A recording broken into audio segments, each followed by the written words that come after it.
On February 3, 2003, a hysterical 911 call was made from the mansion of famous record producer Phil Spector. Spector's personal chauffeur made that very call, and he would become a star witness in a case and trial that captivated people all over the world.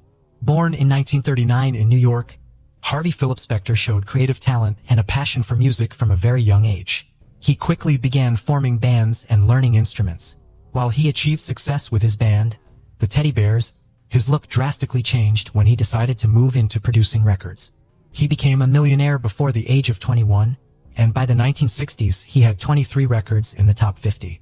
It was also in the 1960s that he signed the band, the Ronettes, to his record label. One-third of the talented trio, Ronnie, fell in love with Spector and they later married. However, the honeymoon phase soon faded. Spector quickly became controlling and abusive towards her. Metal bars were placed over the windows, barbed wire put around the mansion, and he would take her shoes in a bid to prevent her from running away. Ronnie claimed he frequently threatened her life and often pulled guns on her. In her 1990 memoir, she spoke about the years of torment which culminated in her escaping from the house barefoot with the help of her mother. She said, "I knew that if I didn't leave, I was going to die." Multiple witnesses would say although he was a musical genius, he could also become erratic and volatile and frequently drank heavily during recording sessions. The more he drank, the darker things became, and he would often pull guns out and fire them at walls and ceilings. Despite the personal turmoil, professionally, Spector's career was still on the up. He was collaborating and working with the likes of the Beatles, the Ramones, the Supremes, and the Rolling Stones. He contributed to and produced a vast amount of hit songs, including Rock and Roll High School, Imagine, and You've Lost That Loving Feeling. He also created and coined a new music production technique that people would use for years to come, known as the Wall of Sound. He had well and truly reached the top of his profession and was highly sought after by various A-list artists. However, during the 80s, 90s, and early 2000s, Spector took more of a backseat, remaining virtually inactive. Rumors about his wild, bizarre, and troubling personal life began hitting the headlines once more. He was inducted into the Rock and Roll Hall of Fame and the Songwriters Hall of Fame during these decades. 3rd of February 2003. Phil Spector had been driving around LA going on several dates with different women visiting his favorite spots.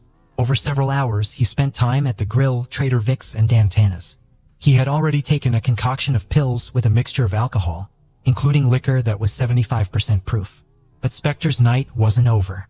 And sometime after midnight, he and one of his dates entered the VIP area of the famous House of Blues on Sunset Boulevard, Los Angeles. Lana Clarkson was an American actress and model. Born in California in 1962, she quickly showed a spark for the entertainment industry. She was talented, beautiful, and had a lot of passion for performing. People that knew her said she also had great comedic timing, regularly working on her own sketches and stand-up ideas. Lana hoped to be cast in different roles that showed her many talents and versatility as an actress. By the 80s, she was achieving success within the industry. Although playing bit parts, these parts were in big movies and TV shows, Fast Times at Ridgemont High, Scarface, Three's Company, and The Jeffersons, to name a few. She was also passionate when it came to helping others.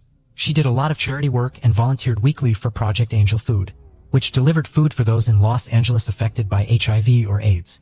As she approached her 30s, however, her career started to slow down and she wasn't acting as frequently. She decided to start a website as a way of interacting with her fans. On this site, she sold signed copies of her films as a way of making some extra money and giving her fans something more personal. In 2001, she had a serious accident, breaking both her wrists in 26 places, requiring multiple surgeries. This left her physically unable to carry on any film or commercial work for a long time. After this long break, she struggled even more to get the role she used to, and she began taking part-time jobs to support herself. In early 2003, she took on a new job as a hostess at the House of Blues in West Hollywood, Los Angeles. Many that knew her said this was a clever and strategic decision, as the House of Blues was a popular celebrity hangout.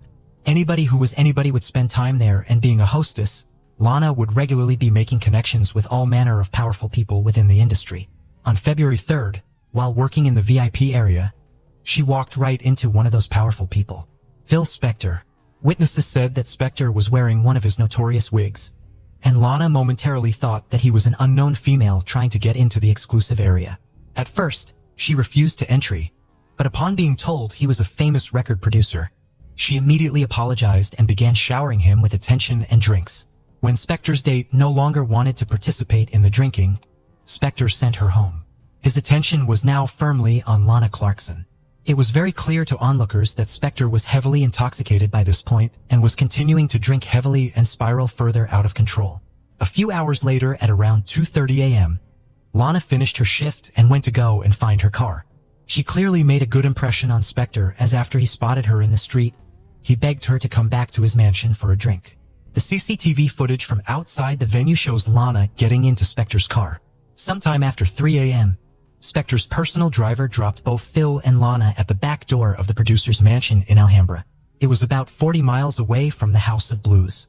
Known as the Castle, this secluded 3-acre house boasted 33 rooms and was Spector's pride and joy. The details surrounding how the next series of events came to be will never be fully known. Just before 5 a.m., Spector's driver Adriano D'Souza heard a loud popping sound. He got out of the car to check it was nothing to do with the vehicle and was getting back into it when he saw the back door slowly open. Phil Spector emerged holding a gun and said, "I think I've killed someone." Upon looking past Spector into the foyer, Adriano saw the legs of Lana Clarkson, and she was slumped in a chair with blood coming from her mouth. Adriano ran down the driveway. He was fearing for his life and knew he needed to call the police. Before he made the call to 911, he left a voicemail on Michelle Blaine's answer phone. Michelle was Spector's longtime personal assistant. Adriano briefly told her what had happened, and he would later say that he didn't know the exact address, and he initially phoned her to ask for it. After backing out onto the streets and confirming the road name, he phoned 911. At around 5:10, police descended on Spector's sprawling property. When the police spotted him, Spector began to retreat and seemingly started to reach for something in his shirt. Worried he might be attempting to arm himself, they tried to use a taser on Spector, but it got tangled in his clothing and didn't work. They then rushed him with a ballistic shield and knocked him to the floor. Other officers ran past to find Lana. It was evident that nothing could be done to save her, and she was already deceased. Near Lana's body was an open drawer containing an empty gun holster. The holster seemed to match the gun lying next to Lana's legs. Although no fingerprints were found on the gun when it was examined, Lana's blood was discovered around various parts of the mansion. In one of the bathrooms, police found a cloth covered in blood, as is blood on one of Spector's jackets hanging in a closet, and more blood was on the stairs. In the main living room, police found an empty bottle of tequila and a cocktail glass with some lit candles. Just after 6 a.m., Spector was brought in for questioning on suspicion of murder, and the arresting officers noted that he reeked of alcohol and was clearly inebriated. Shouting and slurring at the officers, he denied any wrongdoing and claimed that Lana had taken her own life. He said she even kissed the gun before she pulled the trigger. While in jail, he made a phone call to Robert Shapiro, a defense attorney to the stars. Most notably, Robert Shapiro had been part of O.J. Simpson's defense team in the high-profile 1995 trial. Thanks to Shapiro, Spector's bail was set at $1 million, which he quickly made and swiftly headed back to his multi-million-dollar mansion.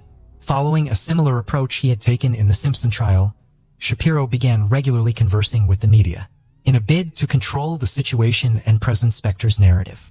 In the following months, Spector's PR team also appeared to go into overdrive, and multiple unfavorable stories were coming out about Lana Clarkson. It was alleged that she was depressed at her fledgling career and had just wanted to end it all. A portrait was painted of her as a washed-up B-list movie actress who was struggling to make ends meet. And shockingly, despite no confirmation of this, it was reported by the Los Angeles radio station that Lana had accidentally shot herself. During these months, Spector also made many various bizarre televised interviews telling anyone that would listen that Lana had taken her own life on that fateful night. The autopsy results finally came back. They determined that Lana had died when a single bullet severed her spine. On the 22nd of September 2003, despite Spector's claims of suicide, Lana's death was officially ruled as a homicide.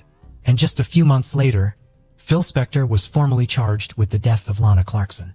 He pled not guilty and maintained that she had taken her own life. It would be 5 years before the case would enter a courtroom. In March 2007, Spector went on trial for the murder of Lana Clarkson. He was charged with second-degree murder, and it was a media frenzy.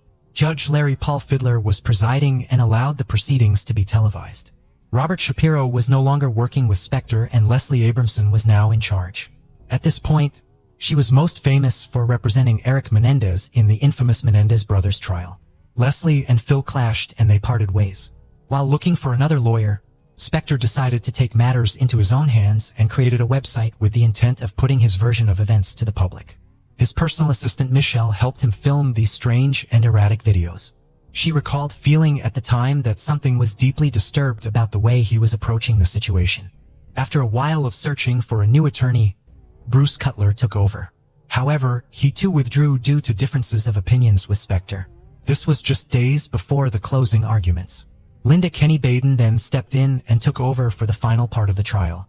This constant hiring and firing of his legal teams also kept setting the trial back a huge amount. During the trial, Spector's love of guns and his history of abusive and manipulative relationships with people fueled the prosecution's case significantly. By this time, multiple women had spoken out against Spector, and many artists and assistants could attest to his erratic and volatile behavior.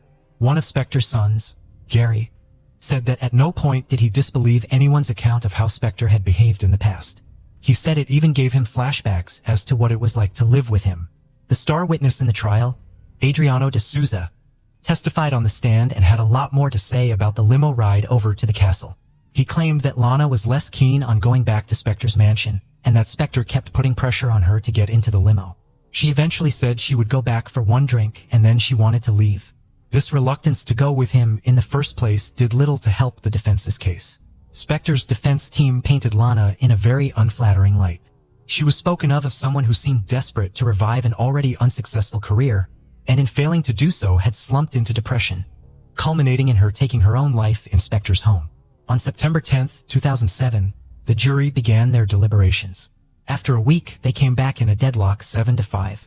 They deliberated further, trying to come to a unanimous decision, but on the 26th of September, the judge declared a mistrial as the jurors were still in the deadlock, this time of 10-2. This was in favor of the prosecution. This ultimately meant that as they hadn't reached a majority, the whole process would have to start all over again with a new trial. It was a devastating blow for Lana's loved ones and the prosecution. Prosecutor Alan Jackson said he wanted a retrial as quickly as possible.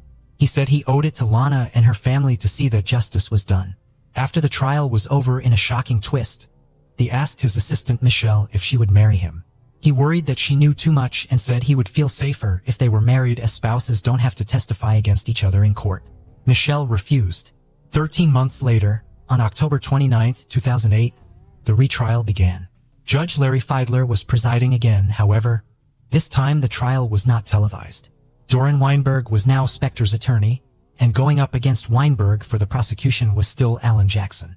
Weinberg argued that the only witness who had been in the vicinity at the time, Adriano de Souza, was continuously giving slightly different versions of the event and how it had played out. Weinberg said that this alone should be enough to acquit Spector. Prosecutor Alan Jackson fired back, arguing that Lana had shown absolutely no signs of suicidal behavior, and it just didn't add up, no matter which way one looked at it. The judge, again, allowed Spector's past history of guns and relationships to be used as evidence during the trial, and witness after witness came forward to attest to these harrowing accounts. The prosecution focused and honed in more on the analysis of the blood, and it was clear that the forensic evidence was overwhelming. The blood splatter analysis shows that there was blood on the back of Lana's hands and wrists. An expert testified that if she was holding the gun herself, this particular position of the blood didn't add up. They said that this indicated that her hands would have been up and near her mouth, with her palms facing outwards, not inwards, as if she was holding a gun. They argued that the placement of her hands appeared to be in more defensive position. Put simply, the blood was on the wrong side of her hands and wrists. The prosecution also said that the blood on Spector's jacket definitively put him within arm's reach of Lana, with his arms pointed at her face. Alan Jackson reminded the courtroom of Lana's terrible accident, in which she broke both her wrists. Following the path that the bullet entered her mouth, they knew that the gun would have to have been held in a very specific way. Because of the spiral fracture she had from her accident, she couldn't have physically held the gun in the position it would have had to have been in. They also said that in a 10,000 square foot house, the chances of Lana, who had never been there before, finding a gun from within a drawer, seemed totally far-fetched and ridiculous. This same gun, allegedly used to shoot herself, had no fingerprints on it at all. If Lana had been holding it, her should have been there. The prosecution speculated that the way in which Lana's body was found indicated something very significant. Her jacket and shoes were on and her handbag was across her shoulder. It appeared that she was attempting to leave the property. It was in that moment that Spector felt like he was losing control, and just the same as the other ex-partners described, he reached for the gun in a bid to control the situation. This, along with all of the witness testimonies and the other evidence collected from the scene, showed that the prosecution appeared to have a firmly watertight case. On April 13, 2009, the jury found Phil Spector guilty of second-degree murder. And on May 29, 2009, he was sentenced to 19 years to life in prison. In January 2021, Phil Spector died in a prison hospital from complications relating to COVID-19. He was 81 years old and would have been eligible for parole in 2024. Lana Clarkson's passionate, warm, and loving personality lives on through her friends and family. She was a funny and talented woman who had so much more to give and achieve. Her life was cut tragically short, but the memories people have of her continue to keep her vibrant spirit alive.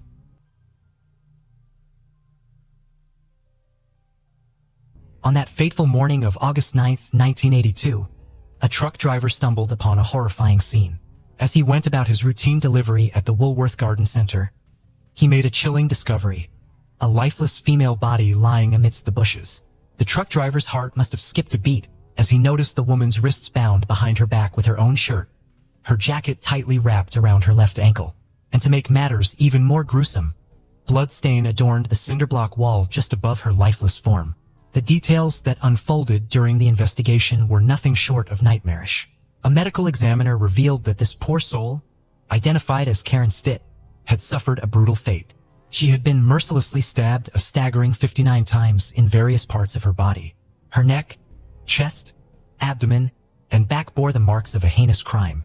Cause of her untimely demise was determined to be the fatal stab wounds to her chest and neck. Now, the question that lingers in the air is, who was Karen Stitt? What led to her tragic end? Was this a crime of passion, a vengeful act, or the work of a deranged serial killer on the loose? Sunnyvale, situated in Santa Clara Valley in northwest Santa Clara County, California, is a city that holds historical significance as it lies along the renowned El Camino Real and Highway 101. It shares borders with various neighboring areas, including San Jose to the north, Moffett Federal Airfield and National Aeronautics, and Space Administration Ames Research Center to the northwest, Mountain View to the northwest, Los Altos to the southwest, Cupertino to the south, and Santa Clara to the east. According to the 2020 United States Census, Sunnyvale has a population of 155,805, making it the second most populous city in the county and the seventh most populous city in the San Francisco Bay Area. Notably, Sunnyvale stands out as one of the few cities in the United States that has a unified Department of Public Safety. This unique department ensures that all personnel are trained as firefighters, police officers, and emergency medical technicians, enabling them to respond effectively to emergencies in any of these roles.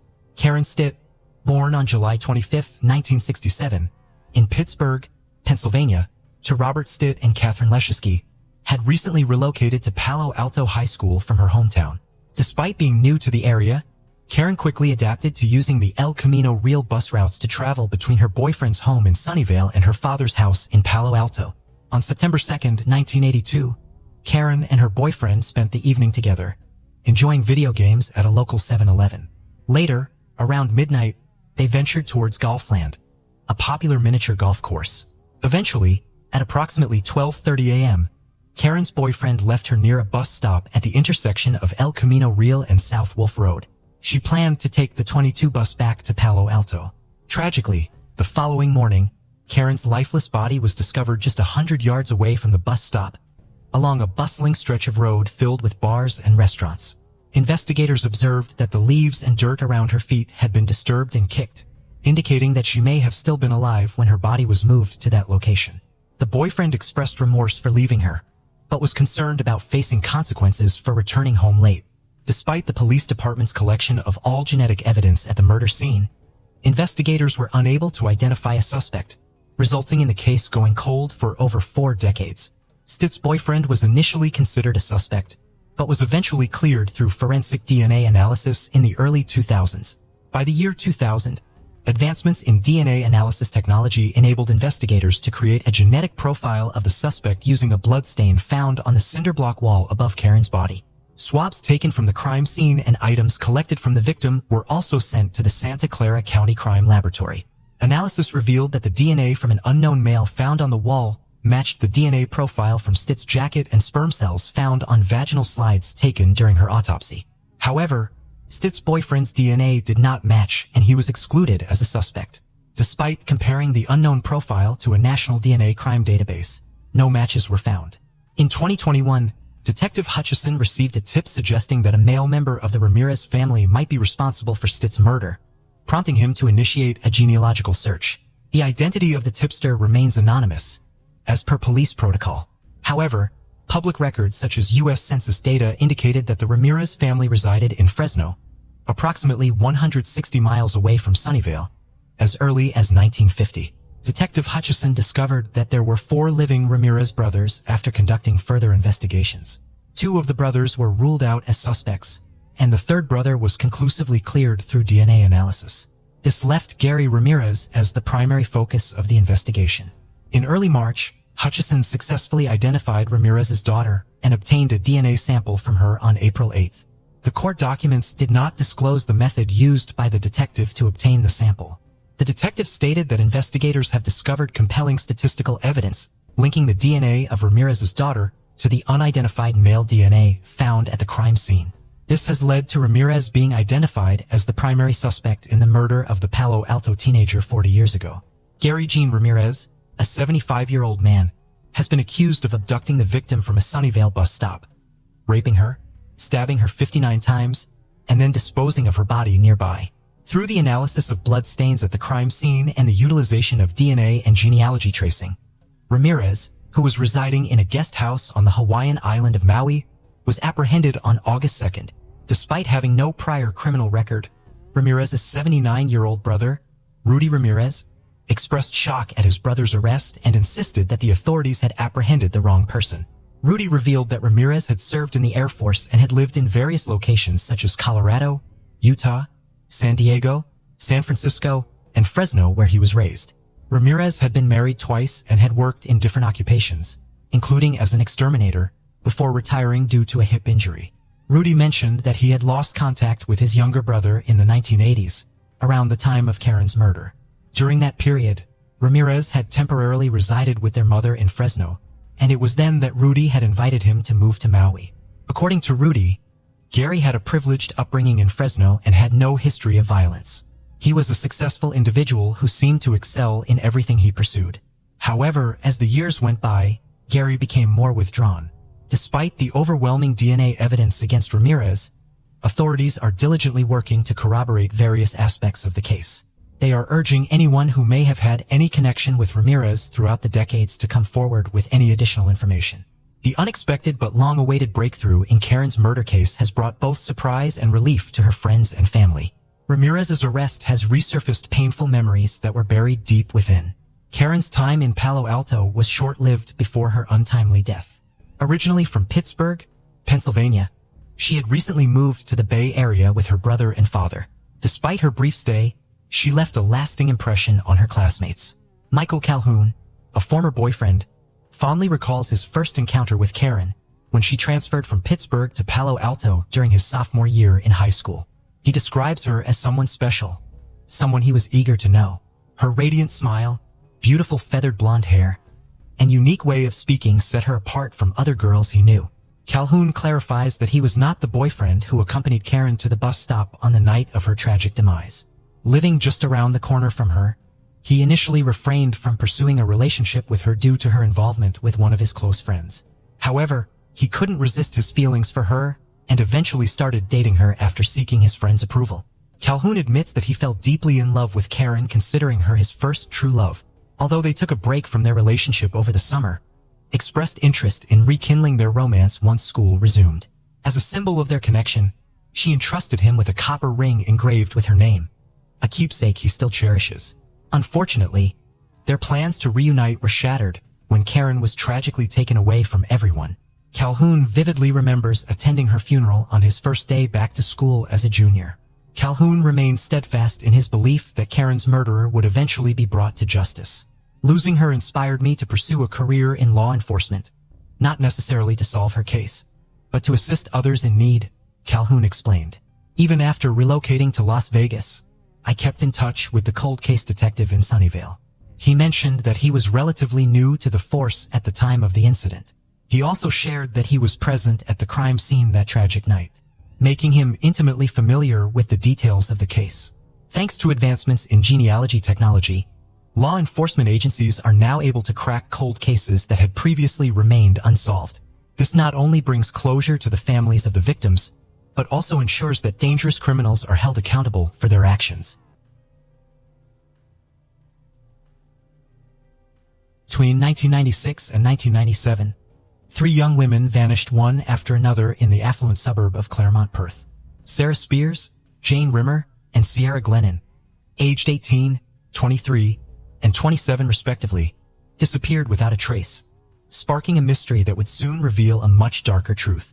The question arose, were these disappearances connected? What really happened to these young women? Claremont, situated in the western part of Perth, is bordered by Airline Street to the south, Alfred Road to the north, Lock Street and Bay Road to the east, and Stirling Highway, Congdon Street, and Stirling Road to the west. While predominantly residential, Claremont also boasts a prominent shopping center along Stirling Highway and the Claremont Showground in the eastern part of Lake Claremont. Additionally, the Claremont Showground and Claremont Oval, home to the Lake Claremont Football Club, can be found here. Stirling Highway is home to a bustling commercial district, particularly in the St. Quintins Avenue area, where various bars are also located. Notably, the Claremont Hotel on the Terrace and the Bayview Hotel are prominent establishments in the area. It is at the Bayview Hotel where one of Australia's most chilling cases unfolded between 1996 and 1997. Sarah Spears, born on September 12, 1977, grew up in a rural area of Western Australia. Her father, Don Spears, worked as a shearing contractor based in Darkin, a town in the state's wheat belt. When their children reached high school age, the Spears, like many other rural families, sent them to boarding school in Perth. Sarah eventually enrolled in Iona Presentation College, located in Mossman Park. After completing her education, she pursued secretarial school and secured a receptionist position at an engineering firm in Subiaco. In 1996, Jane Rimmer was living in a South Perth flat with her eldest sister, Amanda. They had a close bond just like Jane had with her parents. Jane was born on October 12, 1972, to Trevor Rimmer and Jenny Rimmer. She grew up in Shenton Park and attended Rosalie Primary School and later Hollywood High School. While studying, she also worked part-time at a nearby deli. Jane had a passion for children, which led her to work as a childcare worker in Netherlands. She even worked as a nanny for a family in Esperance before returning to Netherlands. Tragically, it was during this time that she went missing after a night out with friends at the Continental Hotel on June 9, 1996. Sierra Glennon, born on November 20, 1969, had a different upbringing. She was raised in the affluent suburb of Mossman Park before moving to Perth at a young age. Sierra was born in Zambia to Irish parents, Dennis Glennon and Una Glennon. After graduating from University of Western Australia with degrees in law and Japanese in 1992, she secured a highly sought-after internship at the prestigious legal firm Blake Dawson Waldron. Started working there in early 1993. Described by her father as resourceful, resilient, and strong-willed, Sierra was known for her passion and great sense of humor. On March 15, 1997, she disappeared from Claremont. The backdrop of this case began on January 27, 1996, when Sarah Spears left Club Bayview in Claremont after a fun night out with friends. At 2:06 a.m., she made a call from a public phone booth to request a taxi to Mossman Park. However, when the taxi arrived at 2:09 a.m., Sarah was nowhere to be found.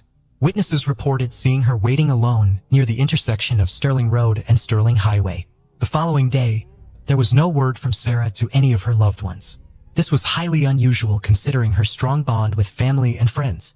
After Sarah's sister failed to hear from her following the night of January 27, 1996, her family reported her missing, prompting the Major Crime Squad of Western Australia to take on the case. The circumstances surrounding Sarah's disappearance were concerning.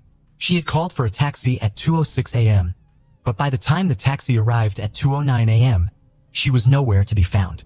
What could have transpired in those mere 3 minutes? Within 48 hours of her vanishing, the Major Crime Squad began their investigation into Sarah Spears' case, leaving no stone unturned in their pursuit of leads. They were desperate for any information that could provide an update or shed light on Sarah's disappearance. Unfortunately, their efforts yielded no results. Sarah remained missing, and her case gradually grew cold, leaving the crime department without any leads to follow. There was no physical evidence, No CCTV footage and not a single reliable witness to provide the authorities with crucial information regarding Sarah Spears' vanishing. However, just 4.5 months later, another young woman went missing from the same area of Claremont. On June 9, 1996, 23-year-old Jane Rimmer, a childcare worker, was last seen at the Continental Hotel in Claremont after a night out with friends. She disappeared while walking home on a street in the vicinity. The Major Crime Squad began to notice a pattern emerging: the disappearances of young women from the Claremont area. This realization prompted them to conduct a thorough investigation within the neighborhood. Jane's family experienced the same distress as Sarah's family when she vanished from Claremont. Like Sarah, Jane had a close relationship with her family and maintained regular contact with them. Even though she had moved out of her parents' house, she maintained a close and loving relationship with them. Every weekend, she would return to her family's home to enjoy Sunday lunch together. Jane's parents adored her, and their affection was evident in her personality.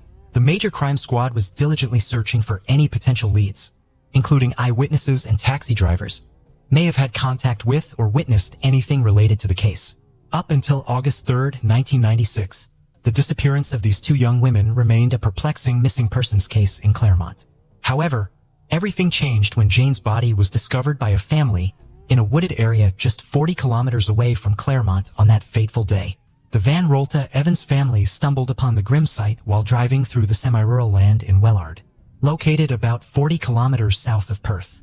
Tammy Van Rolta Evans, the mother, ventured down a bush path while her children played nearby, captivated by the sight of the largest death lily she had ever seen. As she admired the flower, she noticed a pair of feet and, upon further investigation, discovered Jane's naked body concealed behind branches.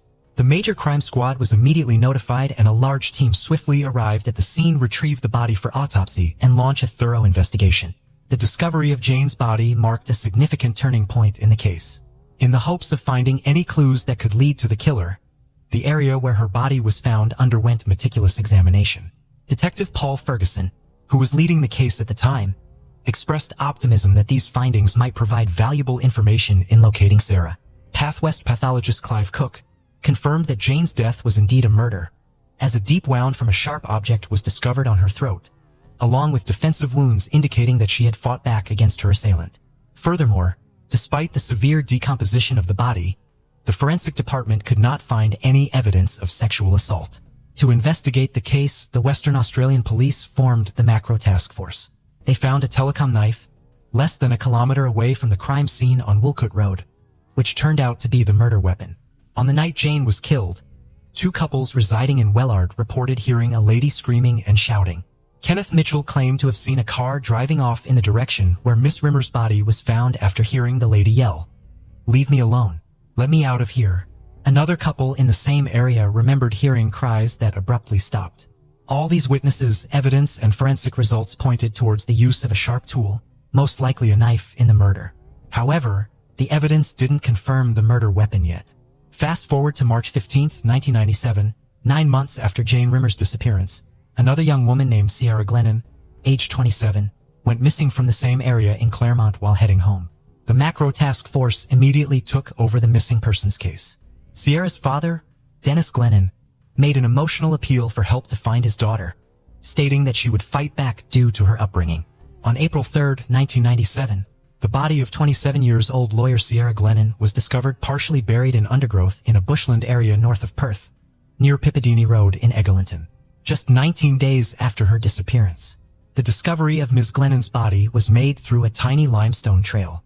Former senior pathologist Karen Margolies noted that Ms. Glennon's body was found fully clothed, but her black skirt appeared to have been pushed up around her waist. Sierra Glennon, adorned with an array of jewelry, including a gleaming gold chain bracelet, earrings, a watch, and even a navel ring, met a tragic end. Her life was abruptly halted when an unknown object struck her skull, leaving her momentarily stunned. The wound on her throat mirrored that of Jane Rimmer, connecting the two cases. Forensic analysis revealed that fibers found on both Miss Glennon and Miss Rimmer were identical, further strengthening the link. Additionally, DNA discovered beneath Sierra's fingernails was believed to belong to the killer. Her battered skin and cracked thumbnail hinted at a valiant attempt to defend herself against her assailant. Shocking photographs of the crime scene unveiled a chilling sight. damaged trees with severed branches serving as a macabre burial ground for Miss Glennon. As the investigation unfolded, it became evident that Sierra's disappearance was the handiwork of the same culprit. The Macro Task Force, now driven by desperation, was determined to apprehend the perpetrator and prevent another tragedy. Among the primary suspects, Lance Williams stood out. The task force closely monitored his movements as he aimlessly roamed the streets of Claremont in his car on a Sunday afternoon. His peculiar behaviors, such as driving around past midnight and circling the Claremont region multiple times, raised suspicion. Moreover, his tendency to offer women rides added a disturbingly sexual element to the case. As the media and news agencies swarmed around him, Lance faced direct questions. He vehemently denied being the serial killer, but readily admitted his innocence. The police were curious to know how Lance Williams' life had changed since he became a prime suspect in the Claremont serial killings. He admitted that it had been a distressing time for him and his family. However, despite their doubts, the police realized that Lance was not the man they were looking for. Their attention then turned to Perth's taxi drivers, as the women were last seen in situations where they may have taken taxis. One driver claimed to have picked up Sarah the night before she disappeared. To eliminate suspects, all registered taxi drivers in Western Australia underwent extensive fingerprint and DNA examinations. As a result, stricter criteria were implemented and licenses were revoked for 78 drivers with criminal histories. The police searched tirelessly for months, but unfortunately they found no concrete evidence to lead them in the right direction. In 2004, after 7 years of unsuccessful investigations, the police considered disbanding the Macro Task Force. However, they decided to wait for an independent review of the case before making a final decision. The review involved experts from Australia, the UK, and a psychological profiler. Would this review provide the breakthrough they desperately needed, or would the case eventually fade away after years of investigation?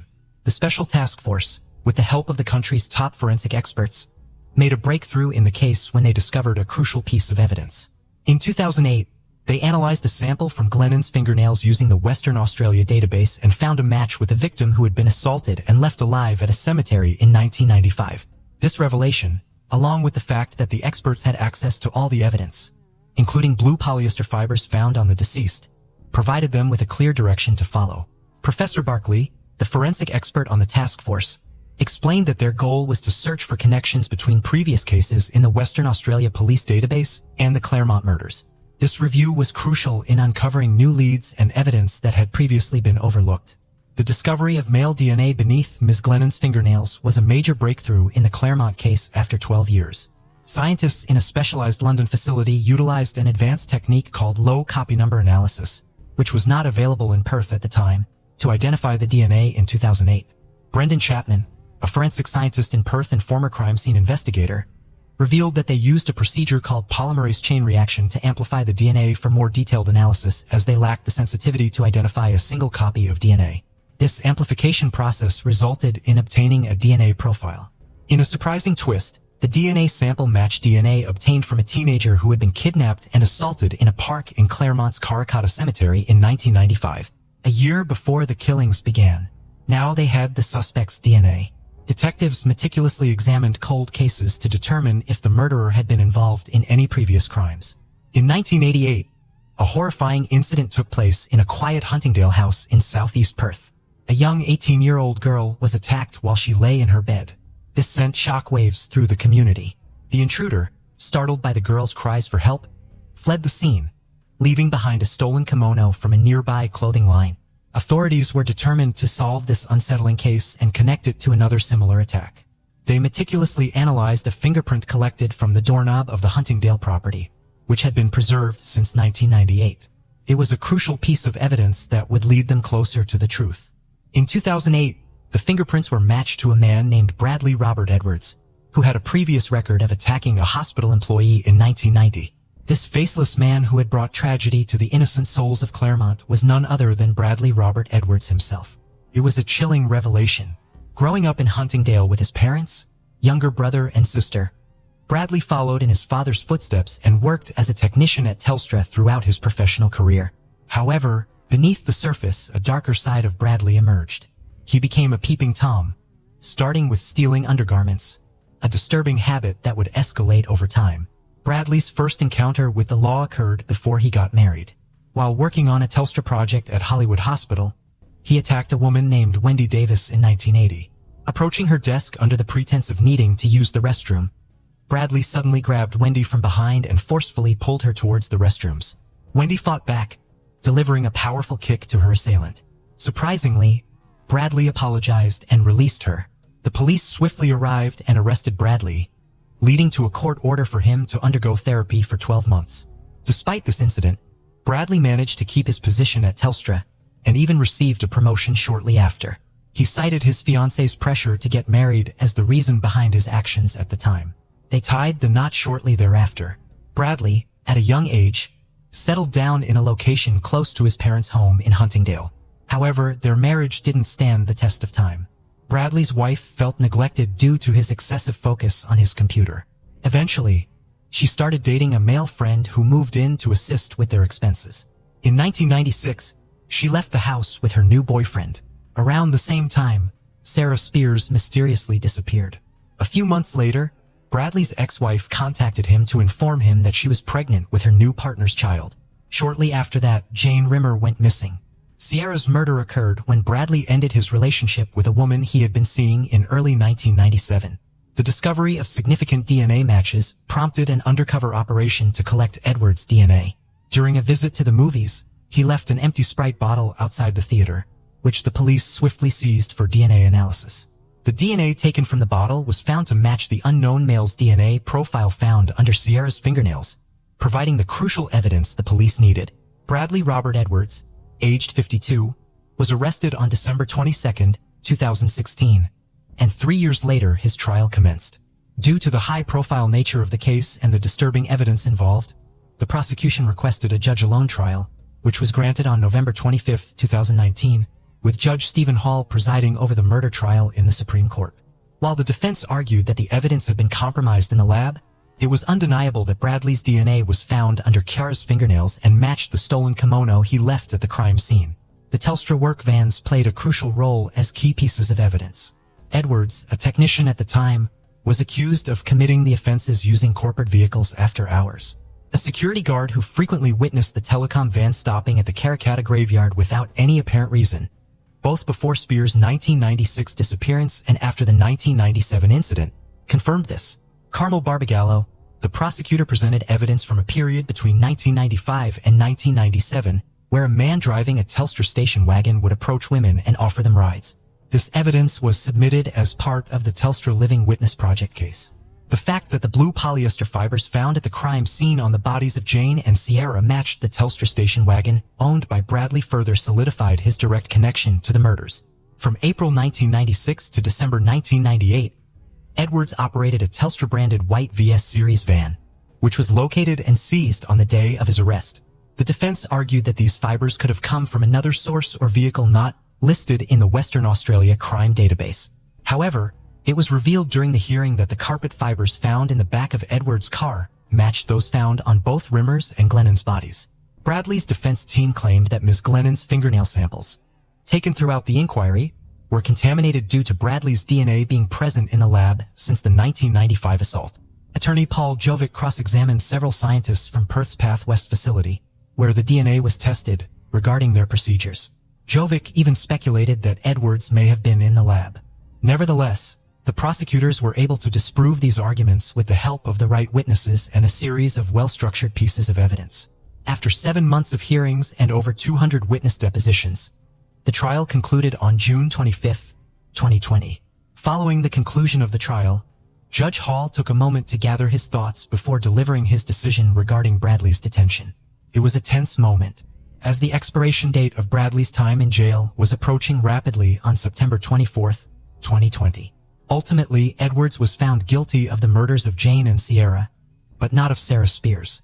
In a lengthy 619-page written verdict, Judge Hall expressed that while it was highly likely that Bradley was involved in Sarah's disappearance, there was not enough evidence to directly link him to the crime. As a result, Bradley was sentenced to life in prison with the possibility of parole after 40 years, with the date set for December 23, 2020. Judge Hall also acknowledged the grim reality that Edwards may never leave prison alive. The chances of him passing away behind bars were deemed to be quite high. However, despite the severity of Bradley's sentence, it is crucial to delve into the psychology of the criminal. Ms. Barbagallo argued that understanding the timeline of the crimes and Bradley's behavior is essential in comprehending the emotional distress he experienced in his personal life. This timeline was presented in court during the trial. The incident at Hollywood Hospital occurred shortly after Bradley discovered that his ex-girlfriend had been unfaithful to him in the 1980s. In 1994, his first wife began an extramarital affair. Due to Bradley's increasing emotional distance and excessive time spent on his computer. By January or February of 1995, her lover had moved into their marital home. The Karrakatta assault case was reported in the same year, shortly after Sarah Spears' disappearance in 1996. Tragically, just a few days after his wife left him, Jane vanished and was later found murdered. Shortly after this devastating event, Bradley learned that his estranged wife was pregnant with a child, fathered by the same man she had left him for in 1996. In the latter half of 1996, Bradley entered into an intimate relationship with a woman who was significantly older than him. However, this relationship came to an end in March 1997, coinciding with the disappearance and murder of Tiara Glennon. The prosecution argued that no further murders were committed after Bradley met his second wife in April 1997, just 1 month after Kiara's tragic death. Bradley's state of mind during the crimes in Claremont becomes evident when examining this timeline of events. The pain of losing a child is immeasurable, and the parents and family members of the victims endured years of suffering. However, their resilience prevailed as they witnessed justice being served. Despite Sarah Spears' body remaining unfound and Bradley adamantly denying the murder, court recognized him as the perpetrator. Unfortunately, due to a lack of evidence, justice for Sarah's murder could not be fully achieved. Nevertheless, the unwavering dedication of forensic science and the police department in this case shines through, bringing justice to the innocent souls brutally taken by this killer. In a time when faith in our justice system wavers, this case stands as a beacon of hope, reminding us that morality and principles still form the foundation of our system. We will be discussing the case of Sharon K. Hammack, a 26-year-old woman who tragically lost her life on October 3, 1996. Let's delve into who Hammack was and the events surrounding her untimely death. Caledonia Charter Township, located in Kent County, Michigan, holds a significant place in history. Established as a survey township in 1838, it now forms part of the bustling Grand Rapids metropolitan area, situated approximately 10 miles southeast of the city itself. However, beneath its seemingly ordinary exterior lies a dark tale that unfolded within its borders. Sharon K. Hammack, born to Jacob and Lois Gross, initially led a normal life. She married, had 2 children, but unfortunately, the couple's differing opinions led to their separation. This separation, coupled with feelings of loneliness, drove Sharon towards drug abuse, which soon became her closest companion. Despite her desire to quit drugs, financial constraints forced her into sex work to support her family and fuel her addiction. It was during the late hours of October 2, 1996 that Sharon found herself in an unfamiliar and dangerous situation. The following day, on October 3, 1996, a delivery person on their regular route stumbled upon a body wrapped in a carpet. Recognizing the severity of the situation, they promptly alerted the authorities in Kent County. Deputies from the county arrived at 76th Street Southeast, between Patterson and Craft Avenue in Caledonia Township, where they discovered the lifeless body of a 29-year-old woman named Sharon K. Hammack.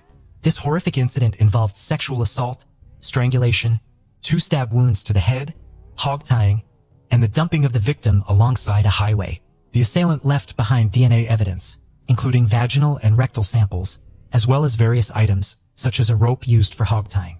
Tragically, Sharon, a mother of 2 and 4 months pregnant, fell victim to this heinous crime. This murder was one of the 12 Grand Rapids murder sprees in 1994. Despite the collection of DNA evidence, the lack of resources and technological advancements at the time hindered the identification of the assailant. Consequently, this case grew cold. In the years that followed, a series of crimes plagued the highways connecting the United States, Canada, and Mexico borders. Over 500 murders occurred along these routes, with more than 200 potential suspects identified.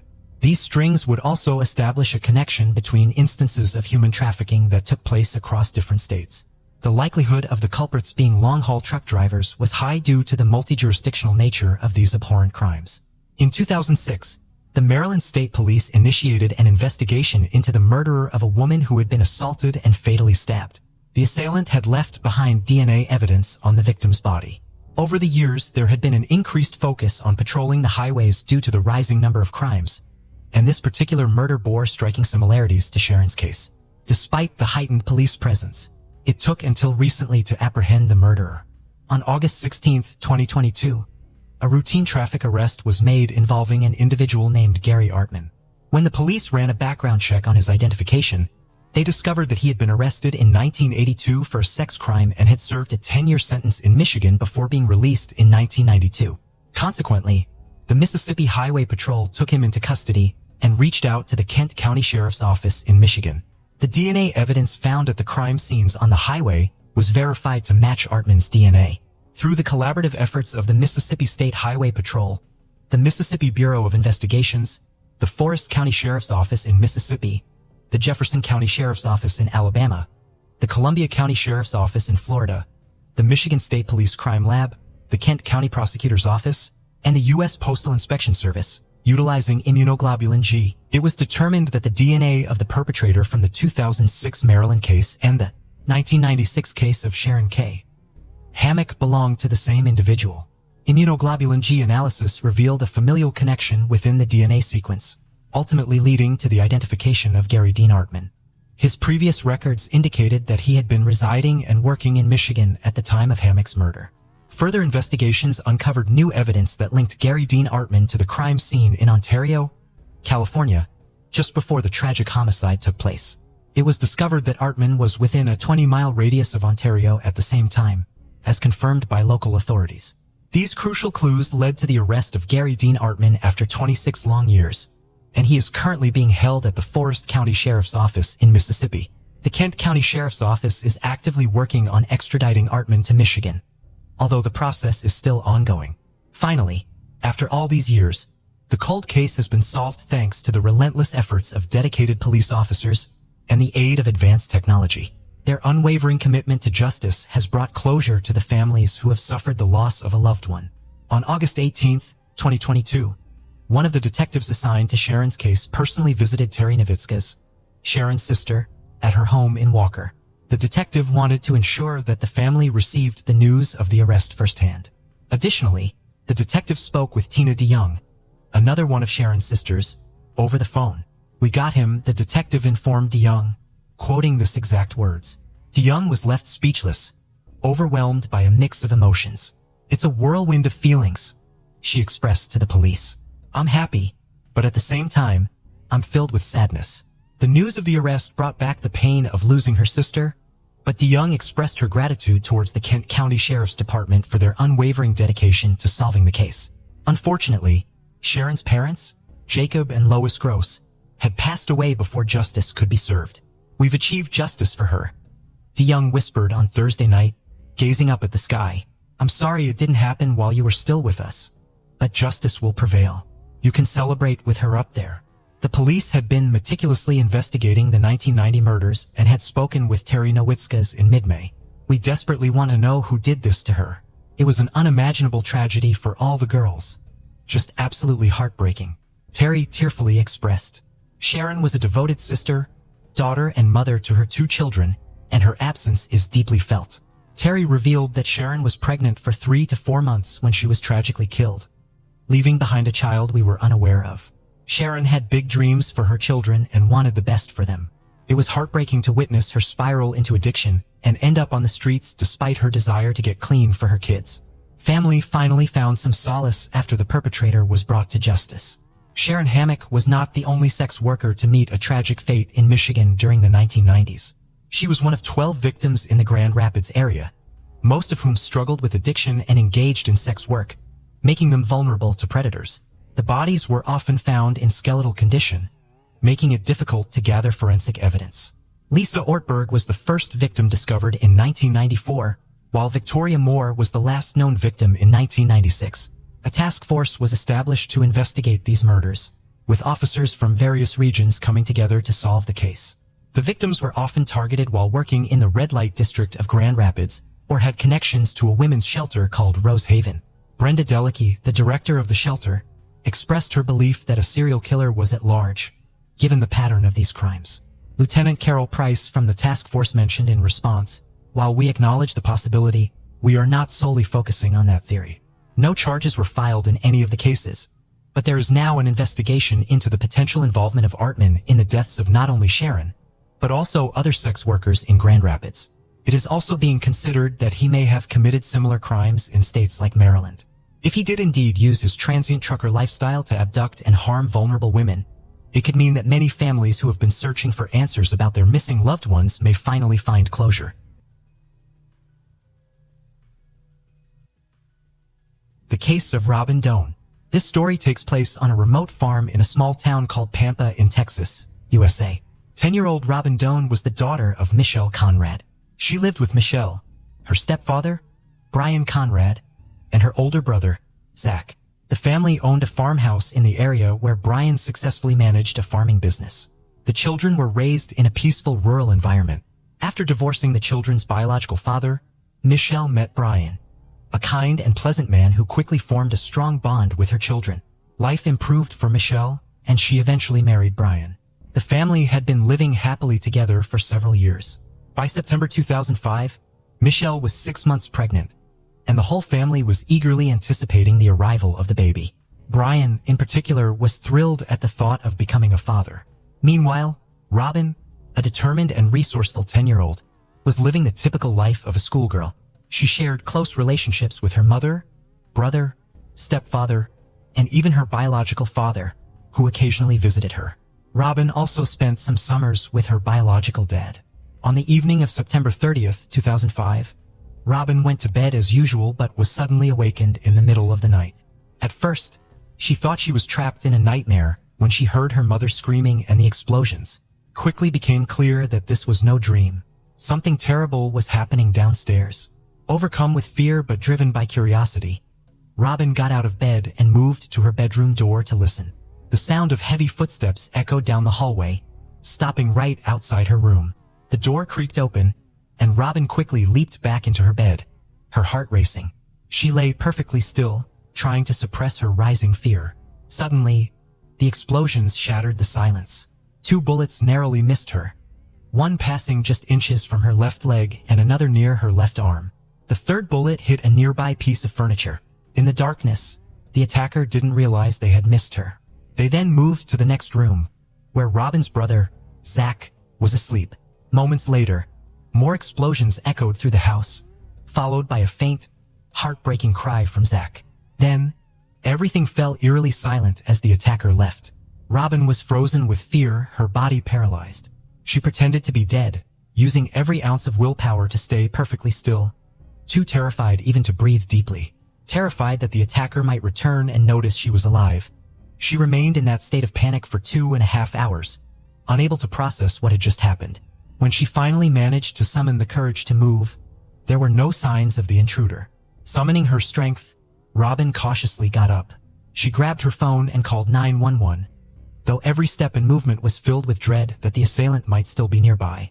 Her voice trembling, Robin identified herself as a scared 10-year-old girl seeking help. Through tears, she told the operator she was cold and frightened. Between sobs, she explained that she had heard her mother screaming and explosions, but had been too afraid to leave her room to check on her family. She feared the worst, knowing hours had passed without any sound or sign of life from her loved ones. Robin eventually went to the kitchen and gazed out the window, anxiously waiting for the police to arrive. As soon as she saw the flashing lights of the patrol cars, she rushed outside to meet the officers. The little girl, visibly shaken and distressed, was escorted to one of the patrol cars for her safety.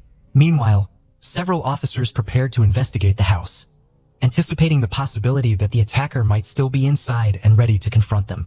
Inside the house, the police discovered a horrifying crime scene. The entire family had been brutally murdered. Brian had been shot 3 times, Michelle and even the family dog had been shot twice. Robin's brother, Zach, was killed in his sleep, and one of the bullets struck him directly in the head.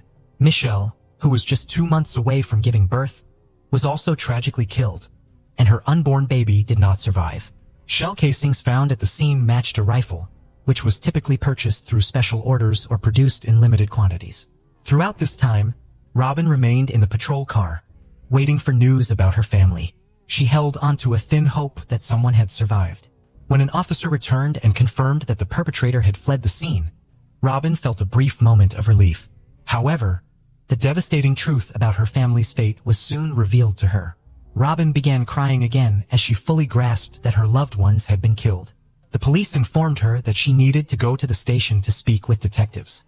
However, before leaving, Robin asked the officers to help her feed the animals so she could try to calm herself. During this time, she appeared detached from reality. While feeding her goats in the barn, she spoke as though nothing had happened, reminiscing about how she and her brother had won prizes in a competition. But then, she suddenly broke down again, crying as she grabbed one of the officers by the shoulder and desperately asked when her loved ones would come out of the house. The officer had to gently remind her once more that she was the only survivor of the tragedy. Robin was first taken to a nearby medical center for care. Psychologists were assigned to work with her, but this would take time. Doctors examined Robin and confirmed that she was physically unharmed. As a result, the police brought her to the station both to speak with her and to ensure her safety. Meanwhile, detectives understood they were dealing with a dangerous criminal and needed to act quickly to prevent another attack. Robin cooperated with the detectives and provided information to the best of her ability. However, Robin did not witness the events firsthand. Detectives initially suspected that her stepfather or mother might have had a serious conflict with someone shortly before the incident, but this theory was ruled out. Robin denied any such conflicts. Another possibility emerged that someone in her family might have been involved with dangerous individuals or illegal substances, but Robin dismissed this as well. She couldn't think of anyone who might hate her family enough to attack them with a weapon. Although she described what she heard in great detail, she couldn't identify the attacker.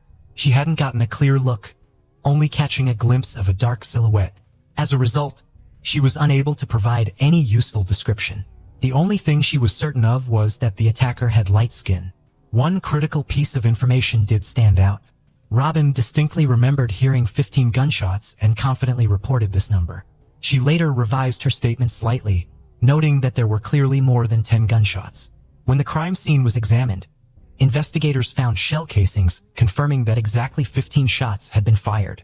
It seemed surprising that a 10-year-old girl, especially under such terrifying circumstances, could recall this detail so accurately. The situation remained unclear. No motive for the attack had been established, nor had the perpetrator's intentions. It was possible the attacker wanted to eliminate everyone in the household and leave no loose ends. There was even a risk that they might return to target Robin, the sole witness, to complete their plan. For Robin's safety, she was placed in a specialized center for victims of violence. There, Robin was under the care of her biological father, stepmother, and stepsister, with police officers also stationed at the facility. Now, her father was the only person able to support and help her. He arrived in the middle of the night to pick Robin up, and after her interrogation was completed, they were immediately escorted to the center. Robin was informed that these precautions were necessary for her protection, and she was not allowed to leave the facility. She understood this as she herself feared another attack. Despite the restriction on leaving, Robin had to attend her family's funeral. She was allowed to go, but only under police escort. The funeral drew a large crowd from the nearby town, as many people knew the family and spoke about them fondly. In this small, agricultural town in Texas, everyone was deeply saddened by the tragedy. For Robin and the mourners, the sight of the 3 coffins at the memorial was unbearable. No one could have imagined that these kind people could die so tragically. Detectives saw the funeral as an opportunity. The time and location of the service were not kept secret. In fact, the police hoped the attacker might show up. If the perpetrator planned to strike again, the funeral would have been the perfect moment. Law enforcement was fully prepared to act, closely monitoring the crowd while keeping a watchful eye on Robin, who was accompanied by her father, stepmother, and stepsister. But the event passed without any suspicious activity. By this point, forensic experts had finished examining the crime scene. They uncovered evidence that might assist in identifying the perpetrator, but no solid leads pointed directly to the murderer. Still, the findings were notable. Inside the house, they found shoe prints, and outside near the house, they discovered tire tracks. The experts collected all the prints and carefully analyzed the tire tread patterns. Unfortunately, no fingerprints or DNA belonging to the attacker were recovered. The lack of fingerprints led investigators to believe the attacker had worn gloves. The only blood found at the scene was that of the victims, suggesting the perpetrator was uninjured. It seemed the family was caught off guard and had no opportunity to resist or fight back. The back door of the house had been forced open, indicating a break-in. However, despite the presence of valuable items, including a wallet with cash, nothing was stolen from the home. Detectives determined that robbery was not the motive behind the attack. The assailant's behavior didn't match that of someone acting impulsively or under the influence of banned substances or alcohol. Instead, the killer acted with intention and precision, methodically eliminating the family members one by one. The police thoroughly investigated Brian, Michelle, and Zach but found nothing suspicious. No one had a motive, and everyone appeared to be kind, peaceful, and conflict-averse. Robin's biological father had been with his family in a nearby town, and his wife confirmed he was home asleep that night. Eventually, all leads came to a standstill, as no one in the family circle seemed to fit the profile of a suspect.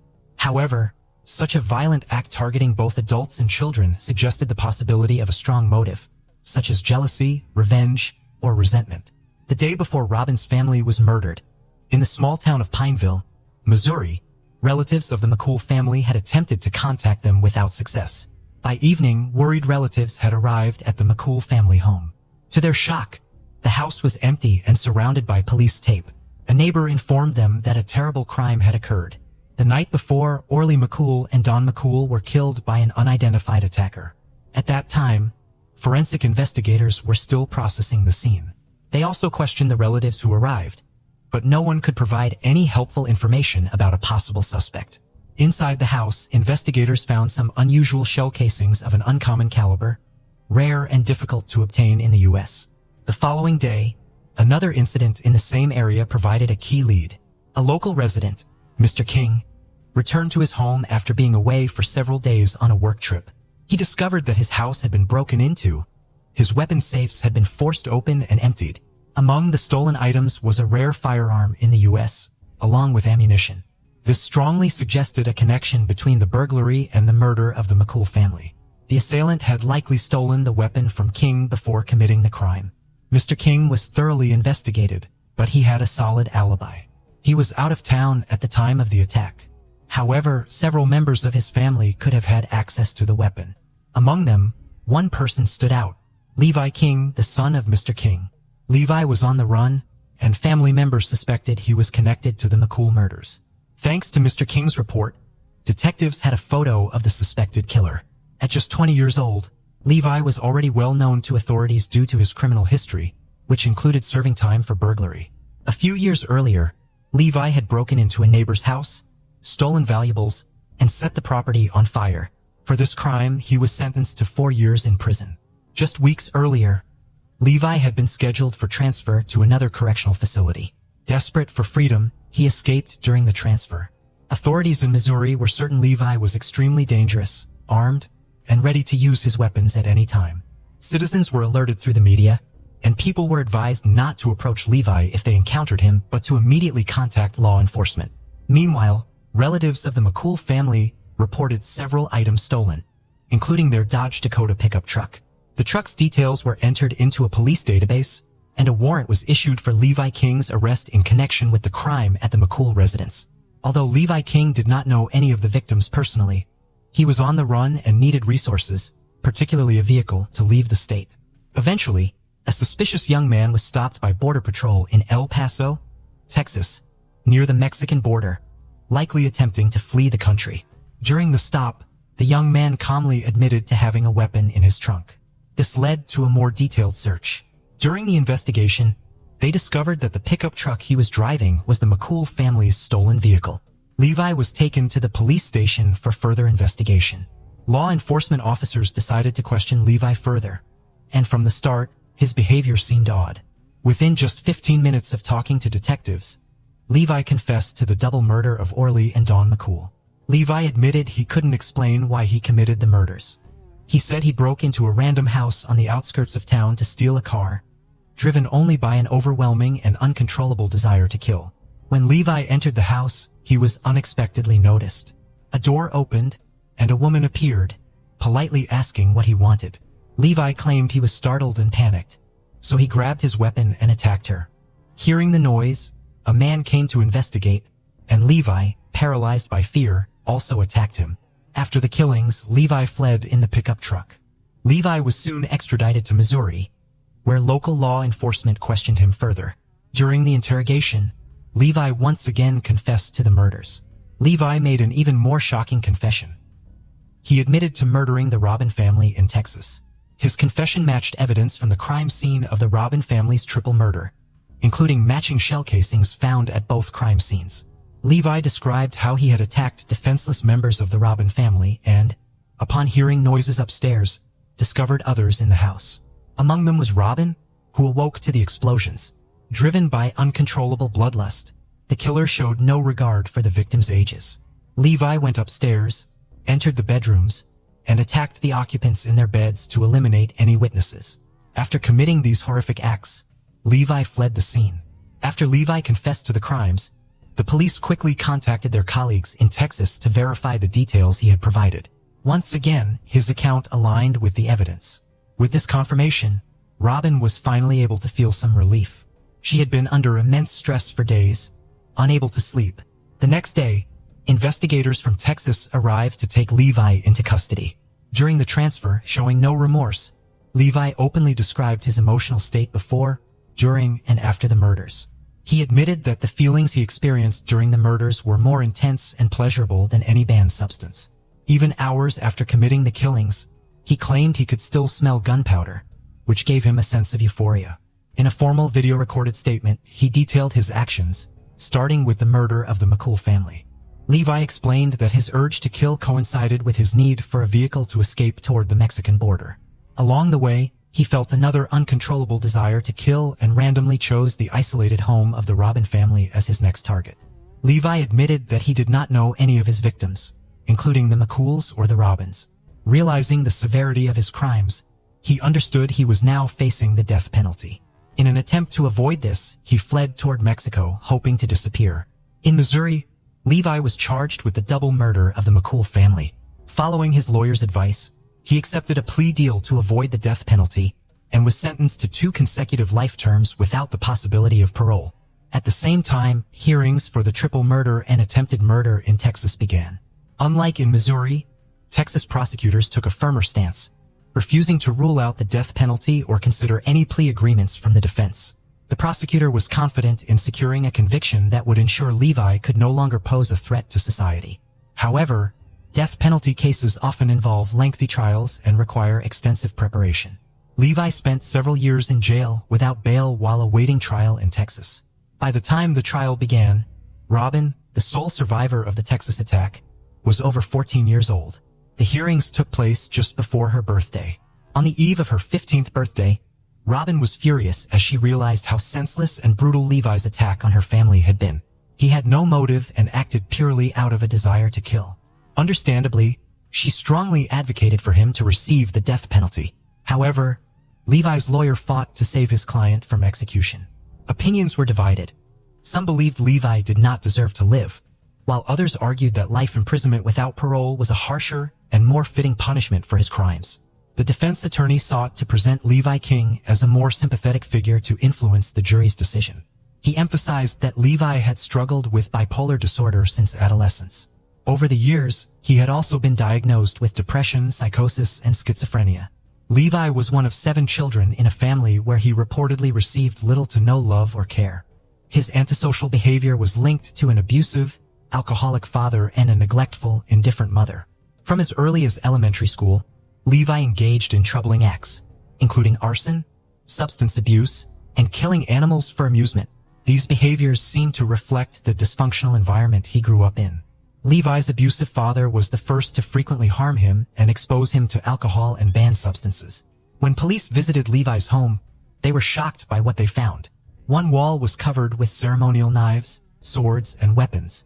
Strangely, despite often struggling to afford food, Levi always managed to buy ammunition and weapons. Levi's obsession with violence contradicted the defense's claim that he was a good person shaped by an adverse childhood and environment. The prosecution painted a different picture, portraying Levi King as a predator waiting for his chance to strike. They described him as someone who took pleasure in the smell of blood and gunpowder. The prosecution's main witness was Robin, the sole survivor of Levi's attack. The trial was a deeply traumatic experience for her. She was determined to confront the man who had destroyed her family. Up until that moment, she had been filled with anger and wished for his death. Later, Robin shared her story with journalists. She explained that when she first looked into Levi's eyes in court, she was struck by how empty and cold he seemed. As she saw his lifeless eyes, she forgave him. Robin realized it was pointless to waste energy on someone so devoid of humanity. She understood that Levi could not have become any other kind of person. After about 8 hours of deliberation, the jury decided that the death penalty was too harsh for someone as mentally unstable as he was. They sentenced Levi to life in prison without the possibility of parole. Levi was eventually extradited to Missouri to serve his life sentence there. For a long time after the attack on her family, Robin struggled with severe psychological trauma. She frequently had nightmares, couldn't sleep well, and was unable to go outside alone. Even years later, the effects of her trauma would resurface. However, thanks to the support of her loved ones, she was able to overcome them. The case of Robin Doan raises many questions about the influence of psychology and deviant behavior. Gaming addiction and the use of high doses of antidepressants may be closely related to a number of factors that cause the psychology of people facing stress or psychological disorders to become unstable, leading to violent behavior. Kate Waring was born in Charleston, South Carolina. She had 2 siblings and loving parents who tried to give their children the best of everything. From a young age, Kate showed a deep affection for animals and began volunteering at various shelters during her teenage years. She was also a dancer, had many friends, and was a very positive person. Everyone thought she had grown up in a very good environment, and to some extent this was true, but one day everything changed. Just before going to college, Kate confided in her parents that someone close to their family had abused her when she was younger. She apparently did not reveal the identity of the individual, as this information is not found anywhere. The revelation was a real shock to Kate's parents. They had no idea what their daughter had been going through for years. After sharing this terrible secret, her mother and father did everything they could to help her, but the consequences of such trauma only seemed to worsen over time. Initially, Kate struggled with alcohol and later with illegal substances. At one point, her parents suggested she undergo therapy, which she accepted. They also encouraged her to move back home and live with her family, which supposedly would also help her cope with her problems. By then, Kate was an adult and lived separately, but despite everything, she agreed to return home. At first, it seemed that therapy was truly having a positive effect, but Kate continued to be unable to shake off the heavy burden of the past and start living life to the fullest. The psychiatrist she visited diagnosed her with depression, but at one point, everything changed. Her father, who was always concerned and striving to help her, suggested taking a trip to any part of the world she chose. Kate was excited by the idea and soon decided she wanted to travel beyond the Arctic Circle. Her dream was to see polar bears, and despite her sad experience, she still felt a great love for animals. They began to look for suitable tours and soon bought tickets for a trip to the Arctic Circle by boat. Kate was eager to embark on this exciting journey. At that point, her parents saw her depressive state being replaced by a cheerful and positive attitude. When they finally took the trip, Kate was delighted. She and her parents had a great time, and she experienced many positive emotions on the boat that took them to the Arctic Circle, where Kate met another Russian tourist. They kept in touch throughout the trip and continued writing to each other afterward. Kate grew fond of him, and sometime after returning home, she decided to go to Russia. There they reunited, and she even considered staying longer in the country, but was prevented from doing so by visa issues, forcing Kate to return home. Despite this, it seemed that Kate had finally managed to overcome her depression. She planned to resolve her visa issues back home and even started writing a book for her children. It seemed her life was finally getting better. However, on Saturday, June 12, 2009, everything changed. That day, Kate was alone at home while her family was away on a business trip. Kate would always call her father to say everything was fine, but this time she didn't. Concerned, her father tried to call her, but there was no answer. After some time, he asked someone to check on their daughter at home. Given her past problems with alcohol and illegal substances, the parents were worried. Upon arriving home, this person did not find Kate, but strangely, the light in her room was on. It seemed as though Kate had just stepped out and would return soon, but Kate did not appear. It was also discovered that Kate had left important medication at home, which she needed to take regularly. Despite their anxiety, her parents decided not to panic and to wait for her return. Considering that Kate was 28 years old at the time and capable of living her own life, her father decided to wait until Monday, after which he planned to call the police. On Monday morning, the father received a call from the bank. An employee informed him that a man had attempted to cash a check for over $4,000 signed by Kate Waring. They couldn't reach Kate herself, and her father was listed as a co-signer on her account. The situation seemed extremely odd. The father knew for certain that his daughter only had a few $100s in her account. That was why the bank security decided to contact him. However, Kate's signature on the check appeared authentic. They also provided the name of the man who had brought in the check, Ethan Mack. The father did not recognize him, but since the bank authenticated Kate's signature, he assumed the man was an acquaintance of his daughter. Nevertheless, he decided to contact the police as Kate was still unreachable. Detectives began to investigate the woman's disappearance and first questioned Ethan Mack. He claimed to have known Kate for years and that she had written the check to settle old debts. According to Ethan, he frequently gave Kate money for clothing, jewelry, and other purchases. Conversations with Kate's friends revealed that she had been friends with Ethan for an extended period. They indicated that there had never been a romantic relationship between the two, but they were always close. Ethan claimed that he and Kate met on Friday night and went out for dinner at a restaurant. Afterwards, he drove her home and left for his own affairs. He even showed detectives correspondence with Kate, which confirmed his account of their dinner. Ethan allowed the detectives to search his house, where he lived with his mother, as well as his car. Nothing suspicious was found during the search, but the police still found the situation regarding a check to be odd and were not quick to dismiss him as a suspect. Eventually, Ethan called the police station, forcefully requesting to be left alone. The police tried to reconstruct the timeline of the Friday night when Kate was last seen. She had seen her therapist in the afternoon, then went to the gym. Afterwards, she entered a store and bought a bottle of wine. Security cameras captured her talking to someone on the phone at that time. According to the investigation, it is possible that she was speaking with Ethan, who later picked her up, and they went to a restaurant. Kate's parents recalled another disturbing fact on the day she disappeared. Kate had told them she was having some problems but declined to specify the nature of these issues. Her parents did not recall this conversation until a few days later. Unfortunately, this information did not aid the search. As weeks passed, Kate remained unlocated. Her parents felt the police were not doing enough, considering Kate's troubled past. In August, however, the case was revitalized when it was taken up by a group of former police officers led by a lawyer named Andy Savage. This group had been privately investigating unresolved cases, and Kate Waring's case caught their interest. The team consisted of 5 individuals, each with extensive police experience. One of them, former Detective James Randolph, first examined Kate's bedroom and noted 2 suspicious elements. Firstly, he was struck by a packet of medication that Kate regularly took. Her parents confirmed she would never intentionally stop taking her medication, so the fact that the packet was left at home was highly concerning. Secondly, he found Chinese currency on Kate's bed, which was peculiar because her parents had no idea where she had obtained it or why she needed it. Another team member, Bobby Mitter, who specialized in gathering online information about individuals and tracking them, was then involved. His skills proved invaluable. He quickly found that on the night of her disappearance, around 10 p.m., Kate had called her friend James, who did not answer the phone.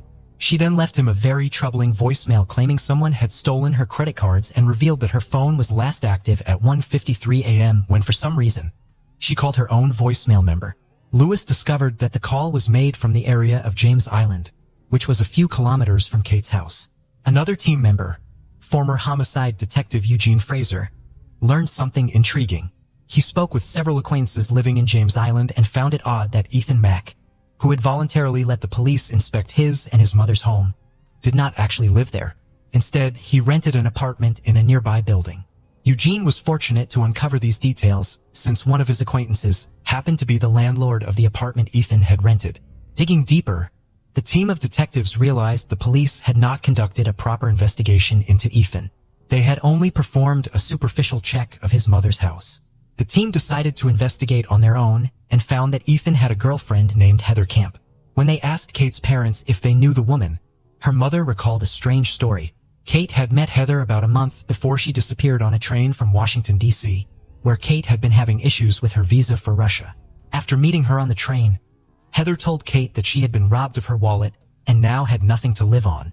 Kate agreed to help and lent her a significant amount of money. Heather claimed she had landed a job as a pediatric surgeon in South Carolina and was supposed to start in the coming days.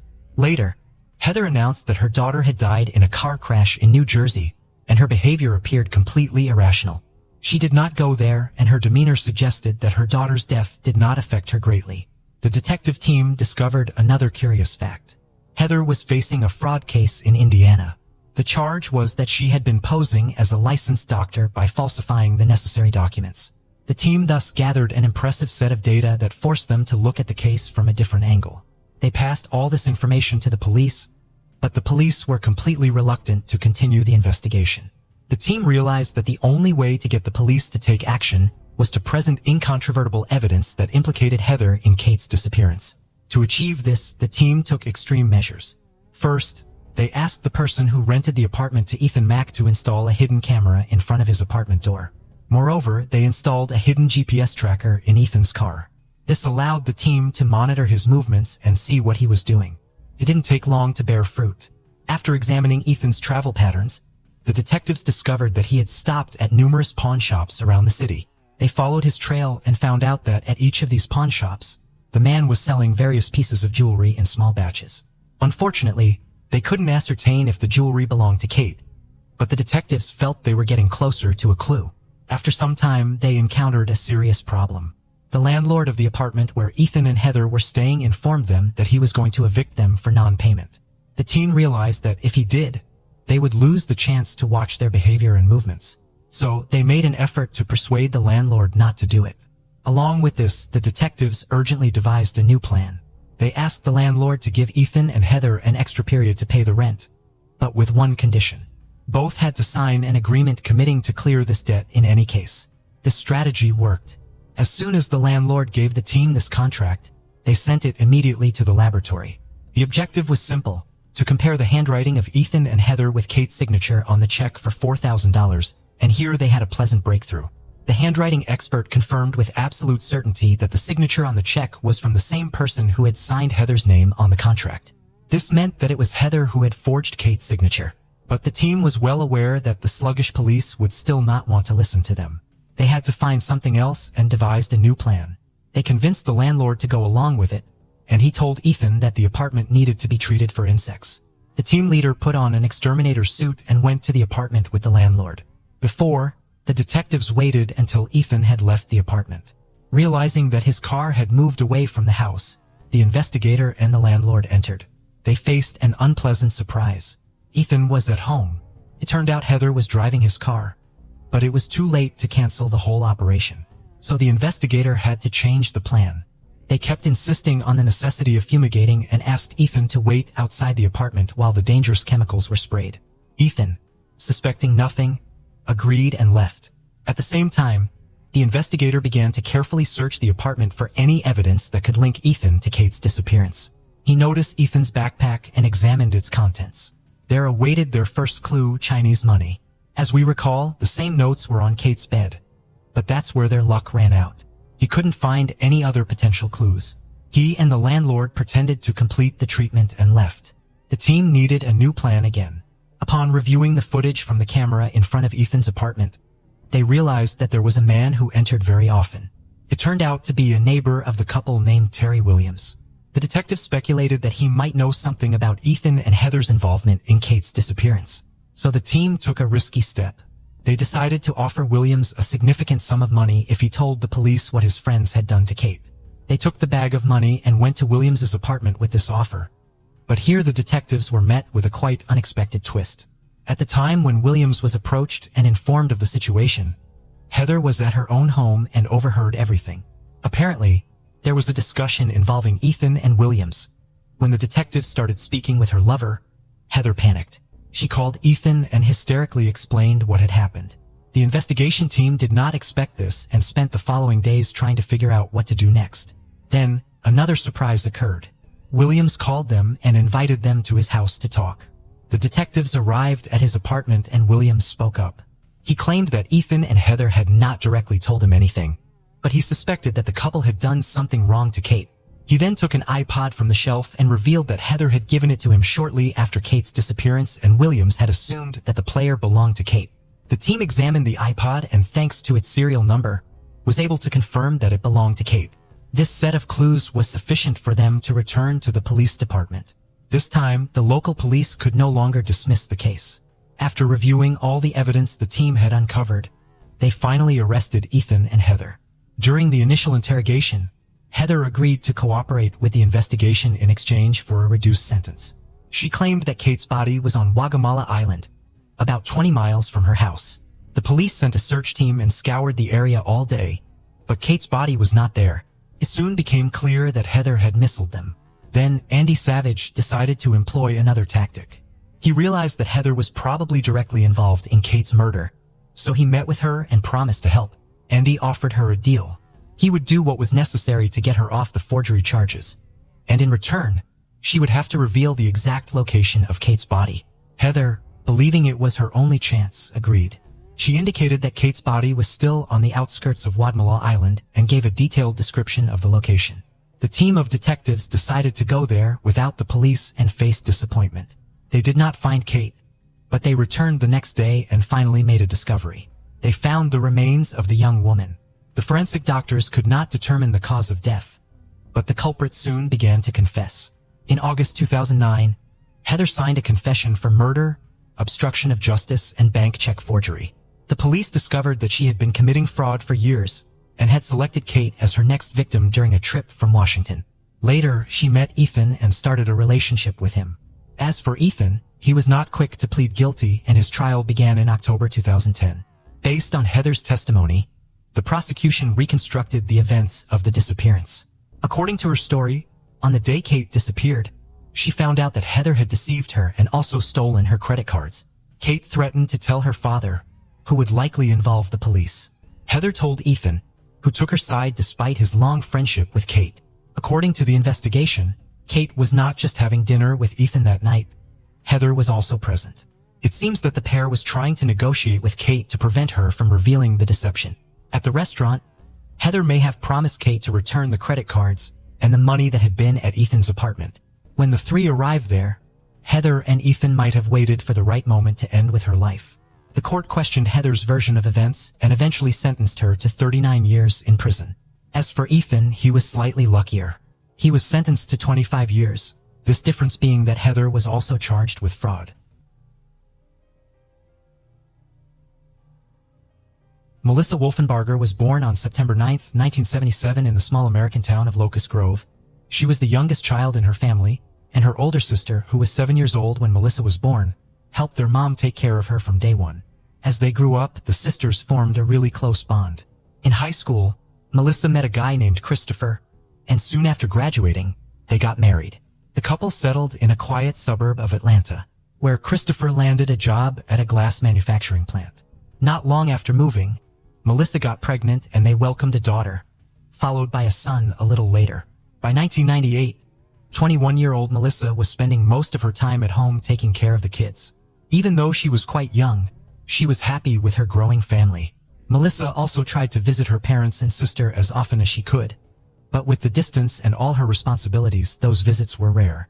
They planned to spend Christmas with her family that year, and a month before, on Thanksgiving, Melissa called her mom to ask for a special gift. She wanted some old photo of her grandfather. Her mother went through all the family albums, found the perfect photo, and began waiting for her daughter and the grandkids to arrive. But when Christmas came, Melissa didn't show up.